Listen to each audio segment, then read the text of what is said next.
morning, everybody. Welcome to Coffee with Casey. We get together and talk about current market conditions and market strategies. Today, we're going to talk about the most important thing, and that is, when I go out and I listen to people talking to realtors and what you need to do, and it's all about how you get more clients, how you make the phone ring, all that is wrong. The most important thing about being a realtor is being able to list a house, sell the house in the proper amount of time, get the maximum amount of money for that house, and keep the seller in the less stressed position you could possibly do. If you can pull that off, then you'll get as much business as anybody can ever give you. So today I want to talk about the protocols, right? That make that happen, that make great listing agents, that make great listing teams. Because if you don't do the protocols, if you don't follow these protocols that I'm about to talk about, you shouldn't even be in the business. You shouldn't be listing houses. Because when a house sells, it's going to sell somewhere between, and there's always a range, like 20%. It's always going to sell somewhere between 107% of assessment and 127% of assessment. And that'll work up and down, but the range is usually 20%. The difference between getting the 107 and the 127 is what makes realtors great. And that's what we're going to talk about today. We only have 2 rules on the Casey Samson team. First rule, never break protocol. We got a protocol in place that I'm going to talk about right now. You don't break that protocol, you stay with it, and that's what gets us the best return. Rule number 2, do not forget rule number 1. Pretty simple. We only have 2 rules. So I'm going to go over the protocols with you today. So if you're selling a house, you want the 127% of assessment, not the 107. And I could tell you, the difference between doing it right and wrong are this much. So you must make sure that you're dealing with a professional listing team that has protocols like this in place that make sure that you get the top dollar for your money, okay? So let's go ahead and start off. Let's talk about these protocols are designed to make sure that we get the highest possible dollar amount in the shortest period of time, which creates the least amount of stress on a seller. For the past year and a half or 2 years, really the only people that have been selling have been people that are in divorce, death, or downsizing, right? So it's been a very difficult, stressful time for these people. And, we can't add on that by doing a bad job in listing their house, right? Now, today, inventory is going back up again, and it's not the death, divorce, and disaster, which is still there. Now, the victory tour people that are 60-something, kids are gone, they're married off, they're out of college, they're sitting empty nesters. Now they're going to sell their house and they're going to get the heck out of here and go have some fun. That's what I call the victory tour. So when you see the bonus right now of sellers coming on the market, that's kind of the victory tour group, right? And they're bigger houses, don't need them anymore. Let's go out and have some fun. And they are. So let's get on to the next one. So the protocols that we have, okay? And for those of you on a podcast that aren't seeing this, I brought up the track record for the first half of this year for our team. In order for somebody to trust you, they have to know that you've already done this over and over and over and over and over and over and over again, and it's been a success. So what I'm showing on the screen right now is the first half of the listings we took this year. There's $70 million worth of listings on the page, all either closed or pending on their way to settlement. The average days on market for the $70 million that's on there is 7 days. So, you can't, the longer a house stays on the market, the less money you're going to get, the more you're going to work your way back down to that 107. So we want to get it under contract, sold, no contingencies, no home inspection, no appraisal, because that's a very strenuous time for a seller if you have that. So all of the homes you're looking here. Now, the reason why this is important is because when I'm talking to a seller, I want them to understand that this is the protocol, the exact same protocol that's brought in an average of $86,000 in every listing we've done. Let me give you an example. Yesterday, we put a house up. It's been coming soon all week. It was on for $1.25 million. Nobody's coming. Nobody's coming. I did the proper pricing. I'm telling you it's worth 1.25 all day long. Put it on for 1.25, ain't nobody coming. So we do a predictive analysis. How agents don't do predictive analysis is crazy for me, but you got to do a predictive analysis. So what happens? I said, we got to move this down to 1199. This is happening as we speak right now. 1199. The showings went from 1 to 11. We've got 11 people coming. Pat's had 5 phone calls. When are you going to have the date? When are you going to have your, when are contracts due? And what does the seller want? How much rent back? Da, da, da, da. So there's all this static going on, all because we dropped the price $50,000. So we're going to talk about this. This is a part of the protocol, part of how this happens. But it happens every week. Last week, Morgan had a house. It was on for $1.2 million. We dropped it to $115. We got $125. Colby had a house on. It was on. We put it on the market coming soon at $145. That didn't test well. We dropped it to $135. Now we got $145. So if you're going to do this, you got to do it right. And part of this is staying with the protocol. So first of all, let's start with the pricing side. Okay? We have pricing models. Now, everybody has a different way of pricing their houses. I'm not saying mine is the best. I'm just saying it works for us. We developed it over the multiple years. And there's usually a range. We all have a range. Like Josue had a house. It's between 900 and 950, right? Protocol says, okay, we know the house is worth at least 900 and maybe 950. Fine. Let's test it in coming soon. Let's just test it. If you do that, you'll find there's nobody there and you got to drop it to 900. When you drop it to 900, the same thing is happening with all of our houses. Everybody comes in and the lid blows off and the home is bid up to 950 plus. That's just, it happens every weekend. I can sit here and just give you just everything on that list did the exact same thing.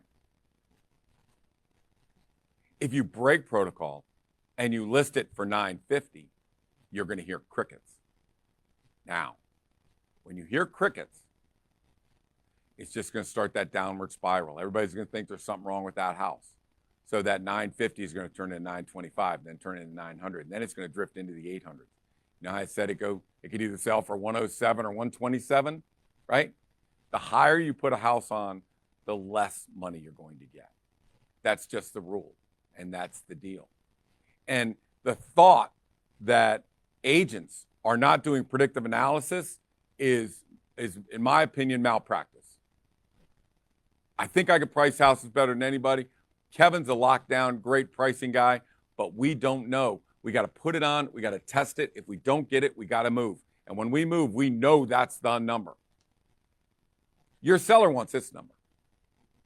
We all know it. You're all realtors, right? You walk into a room, a seller goes, I want 950. I want $1 million. Another realtor told me it's worth $1.1 million. I don't care what other realtors say. Care what we want. We're only got to figure out what is going to get us to that top price as fast as we can, and what is going to have no home inspection, no contingencies, no nothing. So how are we going to do it? Protocol. Let's pick 2 numbers. We're between 1.8 and 1.85. We're between 800 and 850. We're between 500 and 545. Right? Test the top number if you want. Test it. If your home is really in good shape, and let me show you, let me give you a perfect example. Let me give you an example. So what you're looking at is a pricing model that a seller is going to look at. Okay? Same kind of stuff that we do every day when we go out to listing presentations. So that top line is the house. That's a home out on Beulah Road. Okay? So the customary value, and that home may have a badass lot. It may be in really great shape. It may be very nice. It may be updated. It could get great. But the customary value of a house that's that size, that age, and that location, based on the sales that have happened in the last 90 days, is $1.8 million, $1.809 million. That's what it's worth. That's not even the most important number. The most important number is, what did they list? What was the list price of the homes that got that number? $1.77 million. So they didn't put the house on the market for 1.809 to get that number. They put it on for 177. So they had the prices lower than the actual sales price. So I'm looking at that 1.77 number going, So now I've framed the $50,000 range, right? It's either 1.8 is what you put it on, or 1.75. 1.75 will make the phone ring, will make everybody jump in, and we locked in and we're ready to go, right? So, do we want to test 1.8? It depends. Does it have a really nice lot? Is it really nice? Is it updated? Is it really, really great? And maybe we test 1.8. Is the market strong enough? How many homes are on the market? Down here you can see 3 are pending, 1 is active. Okay, I think we could test 1.8. Let's test 1.8. Let's give it a shot. Let's give her a go. But if it doesn't produce buyers and it doesn't produce showings, and in that 7 days we can't churn and burn and get everybody coming to that house, we're dropping it to 1.75, and that is the protocol. That is the protocol that 90% of the homes that don't sell in the first weekend fail to achieve. They failed this one protocol. I've got my $50,000 range. Of course the seller wants up here. Of course the competing realtors are all up here. Everybody's up here. Everybody is talking about the bigger number. The higher you price, the lower you're going to get. As a professional, you have to say, let's test it. Let's give her a go. Let's see if we can get 1.8, and you blast the living heck out of it. You don't get it. Now, if you do get it, we're going to launch, right? Hey, I got contracts coming in. I got people begging me, when this contract, I got 12 people coming to see the house on showing time. I've got loves and likes all over the place. Yeah, man, I'm at the right number. 1.8 is the right number based on market conditions. But if it's not, I need to know that I need to get to 1.75. The protocol is under $2 million, it's $50,000. Under 800, it's $25,000. You've got to go down. You don't go down 10. It's 25,000. It's 50,000. And then when you get over 2 million, it's $250,000. The buyer pool is at 2 million, 2.25, and 2.5. Morgan's sitting in the back of the room. I say that house worth $2.5 million. That's what it's worth. I'm just telling you. Could go to 2.6, but I know it's worth 2.5. We listed that house for $2.5 million. Nothing, right? Was it crickets? We had crickets. We got a problem. 2.5 ain't it. So if we leave it at $2.5 million, that home is not going anywhere, right? I got to tell the seller we got to drop $250,000. It's a big drop. Now, I've already kind of prepared them for that during the listing. If this is not it, it's a big fall, but this is what it is. So we bring it down to $2.25 million. That's where we drop it at. That did it. That got everybody coming in. Contract price, $2.5 million. They bid $250,000 over the list price. Because what's it worth? $2.5 million. If I get enough people in there. So my focus is always our team focus is. Real Yes, quick, Morgan. I just want to make a comment on that. So how you're talking about the different drops and how big they are. So the seller was a little nervous when we were going off at 2.5. She thinks it's a little high, or she just, she wants to make sure we're on the number. We tell her we're going to, test it and see what happens. Then when we tell her we have to drop it a little, she's freaking out because we said 250,000. But if we were to drop to 2.4 or something, we don't know if that's going to get us to 2.5. But we told her the best way to get back to this number is to go to this big buyer pool, and she's freaking out, and we dropped. And you got to tell them the truth. Yeah. What's our motto, Morgan? This truth will set you free. The truth will set you free. I'm sorry. Next closest buyer pool, 2.25 million. I'm not, we're not fooling around here. This is where it is. That's where the buyer pool is. If we're going to adjust, we need to adjust to that number. We did $2.5 million. Morgan had another one, 1.85, not testing well. Well, you said, I hate when people say, you said it's worth 1.9. I think it is worth 1.9. I'm digging in on 1.9. But the buyer pool is not 1.9. The buyer pool is not even 1.85. The buyer pool is down at 1.8. We test 1.85. We move to 1.8. What do we get? Yeah, 2 million, not 1.9, 2 million, right? So as Billy would say, stats sell, but stories tell, or stories sell. I'll figure out what Billy says. But I will tell you that if you can give them examples, and we do give them examples of, I know it's a little unnerving to go down $50,000, but when we did this, we went up 200,000, or we went up 100,000, or the average, according to that thing that's sitting in front of their face, is $86,000 above. There's a right way and a wrong way to do it. You got to do it the right way. Now, how I can interview agents that walk into my office and not know about predictive analysis is just wrong. Then we're not teaching Samson Properties agents correctly. You must do a predictive analysis. I price better than anybody, but I will tell you that without it, we're done. We will fail. All this marketing stuff I'm going to talk about, all the protocols I'm going to talk about, all the contract protocols, this is all bunk if you don't start off with a proper protocol. If your protocol is, I'm not interested in what other agents say, and I don't want to know what the seller wants. I don't want to know, because that will influence what I'm saying, right? I don't want to know. I'm going to tell you what it's worth. I'm going to tell you the range, and we're going to prove it, so you need to prove it. I'm going to prove the range, and then we're going to come up with a strategy where we'll start above it and we'll go below it if we have to. That's the strategy. That's the protocol, and it's not negotiable. So, as we've seen, I go into a house. I say it's between 1.4 and 1.45. I think 1.4 solid, 1.45. The seller goes, I wouldn't take a nickel under $2 million. Close my computer. I go to the Vienna Inn, and I have a few pops. Couldn't care less. Got plenty of listings. Not going to take it. Best listing you're ever going to take is the one that you don't take, right? So the house goes on the market. A Samson agent puts it on the market at 1.8. It sits for a year. It goes through 4 realtors, and they end up getting 1.375. A year and a half later. What the hell? Why go through that hell, right? Don't ride the roller coaster. There's plenty of good sellers out there. If you prove, let's take this house right here. And Morgan was in the listing presentation with me yesterday. It's 1.8 to 1.75. We'll try 1.8. If we don't get it, we go to 1.75. Does that meet your expectations? Yes. Let's rock. Now let's go on with the rest of this. Now let's talk about the rest of this. Because unless we're locked in on the pricing, we are spinning our wheels.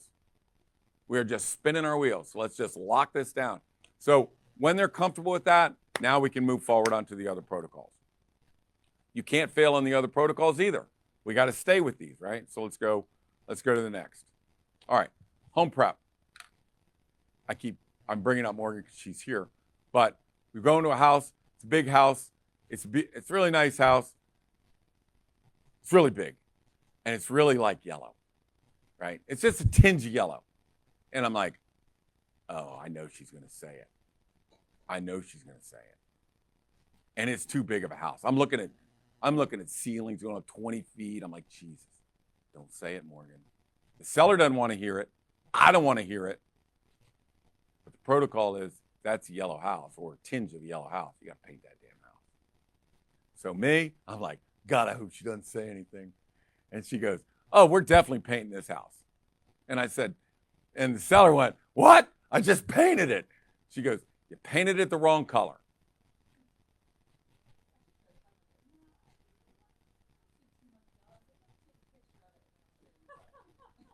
So she looked up, she takes a picture of it on her phone. She's looking at us going, watch this. She takes a picture, she goes, how's that look to you guys? And we both went, yeah, we got to paint this house. $8,500 in paint. We got another $100,000 on the bottom line. We do it all, that happens all the time. So the bottom line is, if a house needs paint, hardware, and lighting fixtures to bring it current, you got to do it. It's just not a question. I know they don't want to do it. And I tell the seller, dude, you don't want to do it? I don't want to do it. I just soon get this on the market tomorrow. I don't want to do it. But I got somebody sitting next to me, Kelly, Morgan, Billy, Colby. They're not going to put up with that. They're like, no. We're going to fix this house up. It looks dated. See, they're the buyers. They're the 30-somethings. They're the ones looking at it as the buyers are looking at it, not the 66-year-old guy that's too tired to paint the damn house. And we're not going to paint it ourselves. I mean, we got a guy. So the protocol is if you don't have current paint on the walls, put it on there. And if you don't have current hardware, put it on there. And if you don't have current lighting fixtures in the family room and the dining room, put it in there. Now we go in and I've got 60-something, 70-somethings, 80-something clients. They don't want to do it. They're going, that looks terrible.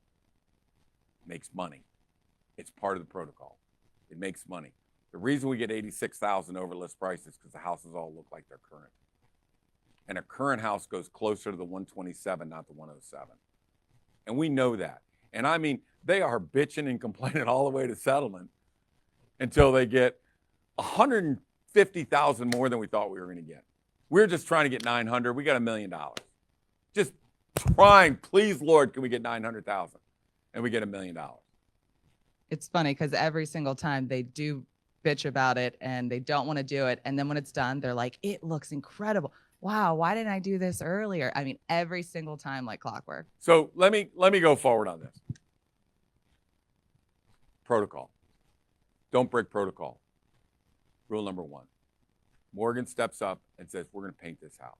She puts $8,500 in paint in that house. It looks great. It sells immediately. They refer their neighbor on Lupine Den to us. That neighbor, Morgan does it, gets us another. We have 4 listings on Lupine Den. 4. And they average 1.8, 1.75, 1.8, 1 blah, blah, blah.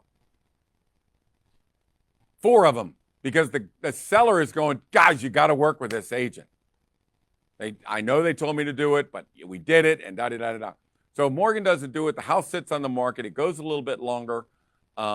If she doesn't put her foot down, if she doesn't follow protocol, that's what's going to happen. You cannot, as a realtor, as a professional, you cannot deviate from what the protocol is. It's just been proven to be right time after time after time. The hardware in the doors, if you walk in, is brass doorknobs in a house, is that current or is that old? That's just old. That tells people you got an old house on your hands. Well, for $2,500, it flips out to black hardware or oil rub bronze or whatever it is. And just like that, the house looks like it's 20 years newer. The lighting fixtures, the old lighting fixtures, are replaced with new, cool globes or cages or something like that, where people that are online looking at the house are going, wow, that really looks great. Holy cow, look at how bright that house looks, right? So time and time and time again, it's the home prep. And again, doesn't matter how much we prep the house, if it's not priced right, nobody's coming. So don't worry about it. You don't have to do anything. So if a seller is in a position, and sometimes they are, where I can't afford it, you got to listen. Is the reason they don't want to do it is because they don't have $10,000? Maybe their business isn't doing well. Maybe, they lost some money at this or lost some money at that. Not everybody's got $10,000 sitting around a bank account they can throw into a house. That's fine. We'll carry that. Don't let that be the cause of us not doing it, because we have a chart that shows if you invest 1% on the house, you're going to get 10% back. And it's because of that $70 million, that $75 million. That's just this year. That's just since January 1. So I mean, last year there's $100 million. The year before that there's $150 million. So there's plenty of examples. We've got to do it. Put in a point, get back 10 points. Now, how many realtors in their protocol go, it looks fine? It looks fine. You just got to stick with your protocol, right? And to be honest with you, old dog, new tricks, right? When Morgan came in, I don't know how to tell people your house looks like really dated and really old and really all this. Morgan came in with a sense that that's a traditional look, but the new buyers want transitional. Donnie uses it. Donnie Samson uses it. I didn't come up with that. She came up with that. This is a traditional look. Buyers want transitional. We need to switch it out. Get rid of those rugs. Get rid of the old furniture. We'll kind of make it look a little bit more transitional. Paint, carpet, paint, hardware, lighting fixtures, make it look a little more transitional. This is a protocol that you cannot avoid. Just can't do it. Home inspection. Home inspection is a part of the protocol, not an option. It's a part of the protocol. Got to do a home inspection. Yeah, it costs $5,000 or $500. It costs $500. But in 2022, in June of 2022, the music stopped and the buyers stopped. All the 10 contracts coming in, bidding a house, no home inspections. That all stopped. The buyers got control of the market in June of 2022. Everybody wanted a home inspection. 4 home inspections later, we had lost 2 contracts because of the home inspection. 1 home inspection cost us $50,000, and 1 we slid through with about $10,000. I'm like, we're not doing that anymore. There's going to be no more home inspections. So we get together with a guy named Bob Lamb. Anybody not using Bob Lamb is making a huge mistake. You home inspect every house. Send me an email. I'll give you Bob Lamb's contact information. Perfect.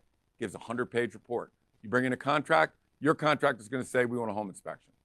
I'm going to send you our home inspection report back. You're going to remove that from your contract. It happens every time.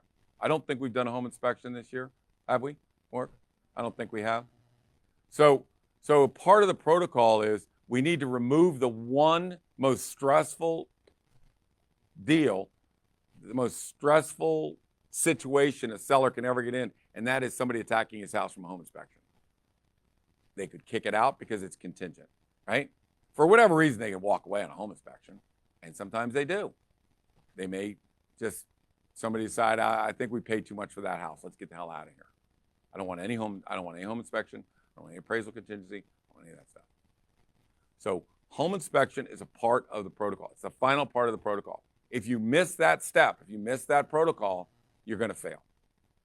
Or chances are you're going to fail. So you must do the home inspection.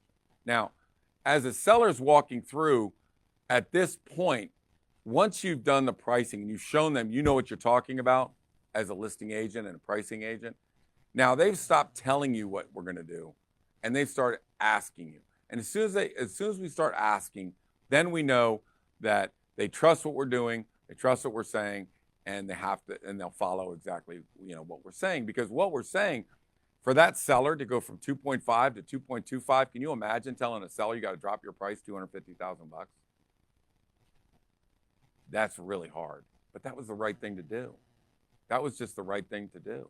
So we got to do what's right. And even though it's uncomfortable to tell people that, it's not comfortable for me every Wednesday morning to get on Zoom and tell a seller, it's not cutting it. We got to drop the price. We just got to drop the price. And they're disappointed and I'm disappointed and it's not easy, but we got to do it. The truth will set us free. And the truth is our protocol says, if you're not getting the traffic, you got to move down.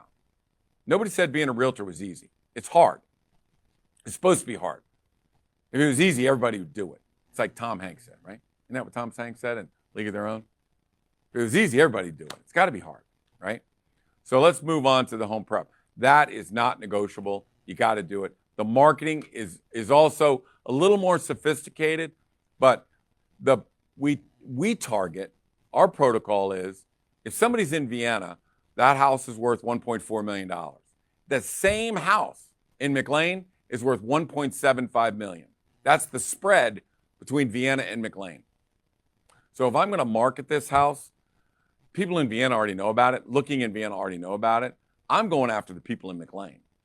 Because if they come in and see this house and like it, they've been looking at the same house at 1.75. They're going to go, I'll give you 1.6, save $150,000. Well, it's only in the market for 1.4.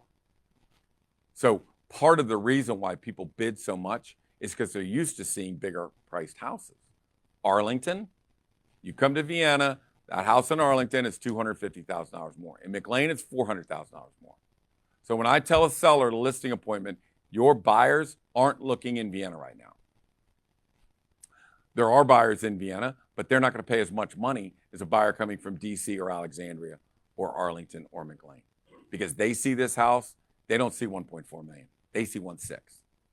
So when the bidding war starts, watch out, right? So targeting the buyers from out of town, it's just not a question. Other thing on marketing, preparing the home too, pictures, non-negotiable. You've got to have great pictures. If you don't have great pictures, if you're not on, you don't go to a photographer who's a professional photographer and go, you shoot the house, send us the pictures and everything's fine. Not good enough. See that window in the top left corner right there? See those windows outside?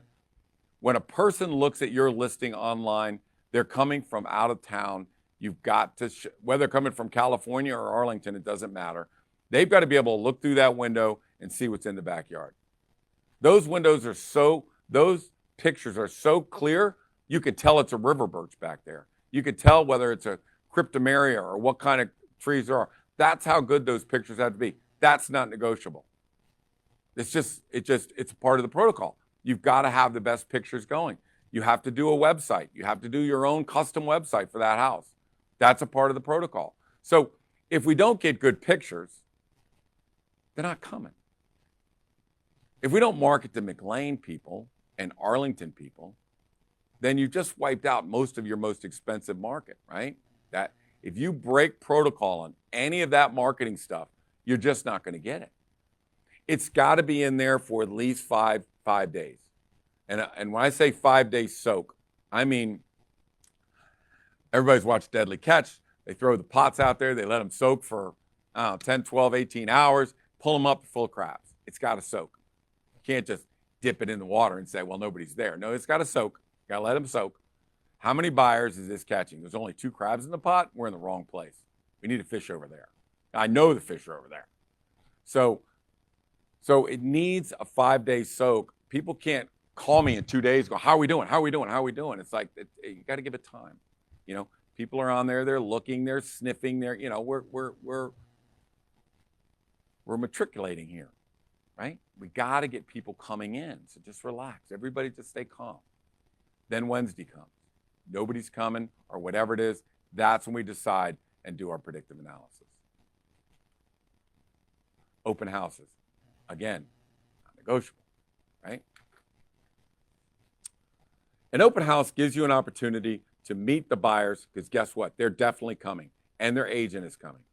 And it's very important that we see them and talk to them, get their feedback, and know the wife loves it, the husband does not.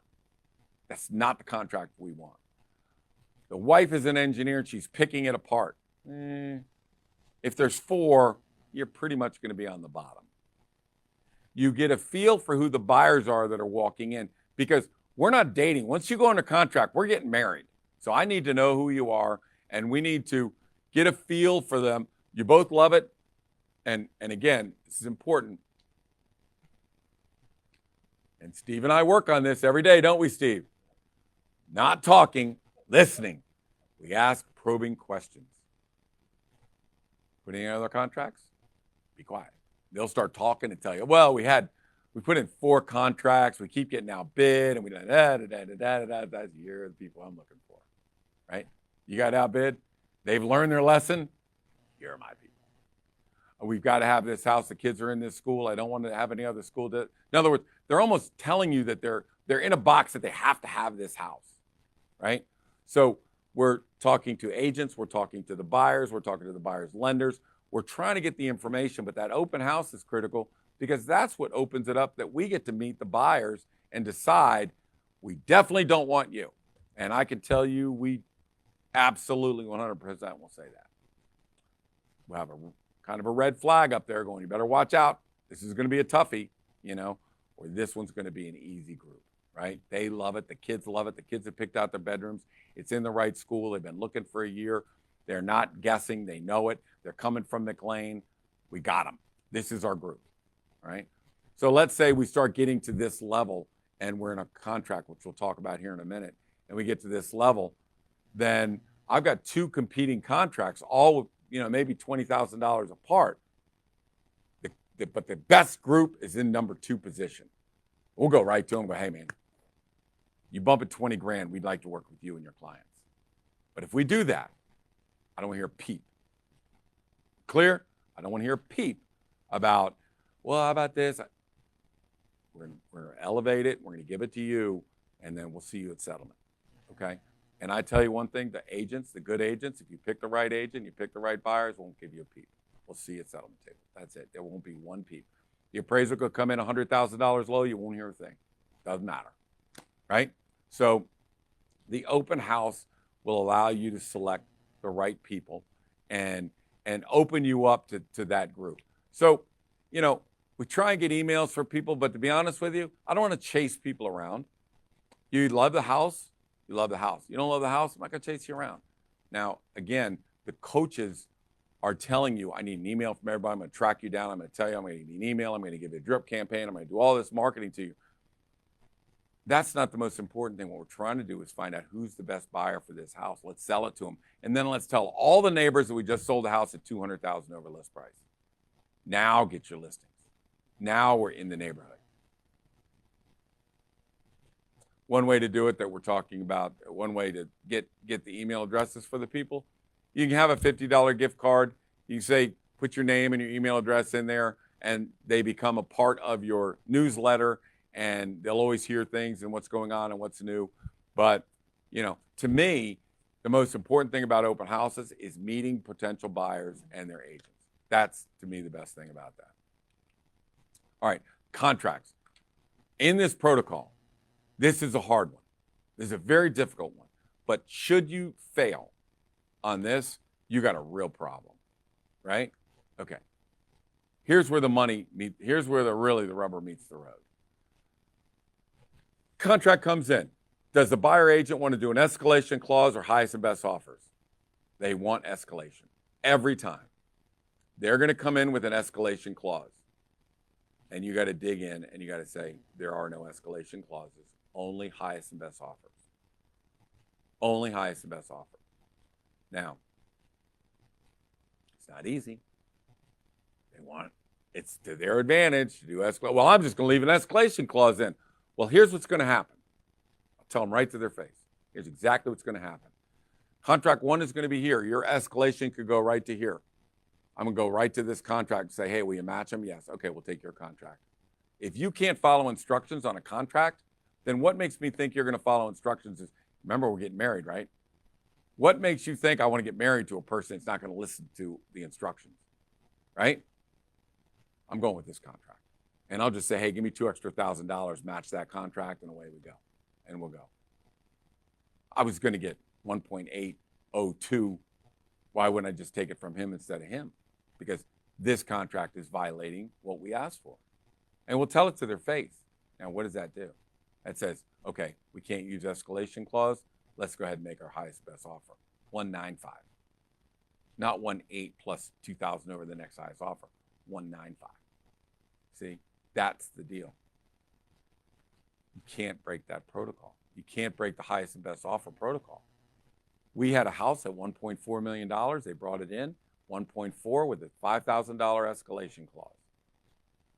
Talk to the agent, talk to the thing, find out. They have lost 5 contracts. I'm sorry, we need your highest and best offer. That's just our protocol. I can't change that. It's our protocol. Okay. We'll go 1.55 million, no home inspection, no appraisal contingency. They were the only buyer we had. They upped their contract $150,000 because the highest and best offer. That's the difference. Our job is to get the 1.55, not the 1.4. And the difference in not breaking protocol, had I broke protocol because the agent is swearing at me that we're just sending it, blah, blah, blah, blah. Okay. I need your highest and best offer.